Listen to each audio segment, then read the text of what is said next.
আমার এক পরিচিতের মুখে শুনেছিলাম লোটে পাতুরি নাকি খুব সুন্দর হয়েছে। সে কীভাবে বানিয়েছে পুরো ডিটেলসটা নিলাম। এছাড়াও আমি ফোনে সার্চ করে লোটে পাতুরির রেসিপি অনেকজনেরটাই দেখলাম যে হ্যাঁ সত্যিই লোটে পাতুরি করছে তারা। আমি ভাবলাম তাহলে লোটে পাতুরি করি। নিয়েছিলাম সমস্ত ইনগ্রিডিয়েন্টস যা যা তারা বলেছিল, সমস্ত কিছু নিয়ে আমি লোটে পাতুরি করতে শুরু করে দিলাম।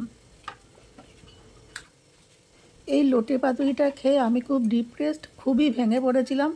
এত অতীব জঘন্য হয়েছিল খেতে। আমি করেছিলাম কি, লোটে মাছগুলোকে লেবু আর লবণ দিয়ে মাখিয়ে রেখেছিলাম আধা ঘন্টা মতন, তারপরে জল চিপড়ে নিয়েছিলাম। তারপরে একটা কড়াইয়ে পেঁয়াজ, রসুন, আদা ভালো করে ভেজে নিয়ে ঠান্ডা করে পেস্ট করে নিয়েছিলাম সর্ষে বাটা দিয়ে মাছগুলোকে একসঙ্গে মাখিয়ে নিয়ে এই লাউ পাতাগুলোর মোটা অংশটা কেটে দিয়ে লাউ পাতাতে মুড়িয়ে পাতুরির মতন করে ভাজা করে চেষ্টা করেছিলাম, কিন্তু একদম ভালো লাগেনি খেতে। টেস্ট ভীষণই বাজে। আর লোটে মাছগুলোকে ভিতরটাতে পুরো নরম মাছ তো কেমন সাদা হয়ে কেমন একটা জঘন্য তৈরি হয়েছে রান্নাটা।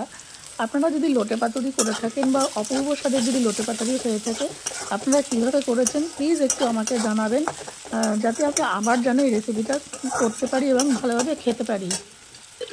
রান্না শেষ হয়ে যাওয়ার পর যখন আমি পাতাটা খুলে টেস্ট করলাম, ভীষণ বাজে লেগেছে।